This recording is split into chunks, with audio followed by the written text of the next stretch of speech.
नांदगाव शहरांमध्ये मोकाट कुत्र्यांचा प्रश्न दिवसेंदिवस गंभीर होत चालला आहे. अनेक शहरांमध्ये मोकाट कुत्र्यांच्या हल्ल्यात नागरिक जखमी झाल्याच्या घटना घडत आहेत. या कुत्र्यांच्या दहशतीमुळे घराबाहेर पडणेही मुश्किल झाले असून नागरिकांमध्ये भीतीचे वातावरण आहे. शहरात मोकाट कुत्र्यांचा हेदोस पाहायला मिळत असून शहरातील 4 ते 5 लहान मुलांना अधिक जणांचे लचके तोडल्याचे समोर आलेले आहे. समोर आलेल्या माहितीनुसार नांदगाव शहरात एका चॉकलेटी रंगाच्या कुत्रीने दिवसभरात शहरातील 4 ते 5 लहान मुलांना अधिक जणांचे लचके तोडल्याचे समोर आले आहे. या कुत्र्यांच्या दहशतीमुळे घराबाहेर पडणेही मुश्किल झाले असून नागरिकांमध्ये भीतीचे वातावरण आहे. मोकाट कुत्र्यांचा हेदोस वाढला आहे. रात्रीच्या सुमारास नागरिकांवर कुत्र्यांचा हल्ला होण्याची भीती बळावली आहे. शहरातील अनेक रस्त्यावर कुत्र्यांचे झुंड दिसून येतात.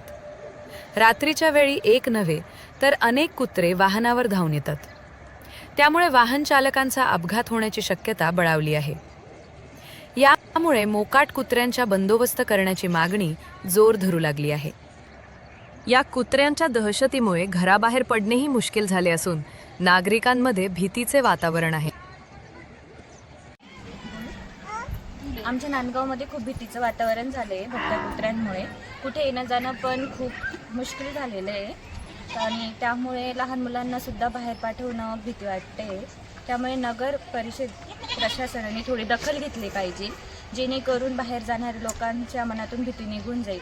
भटक्या कुत्र्यांनी काल पण एका मुलावर हमला केला, त्याच्यामुळे ते झालं. 5 मुलांवर हल्ला केला, ते पण जखमी झालेले. मी स्वतः जॉबला बाहेर जाते तर मला पण खूप भीती वाटते. त्यामुळे नगरपालिका प्रशासनाने थोडी दखल घेऊन कुत्र्यांवर थोडीफार हे केलं पाहिजे, बंदोबस्त केला पाहिजे.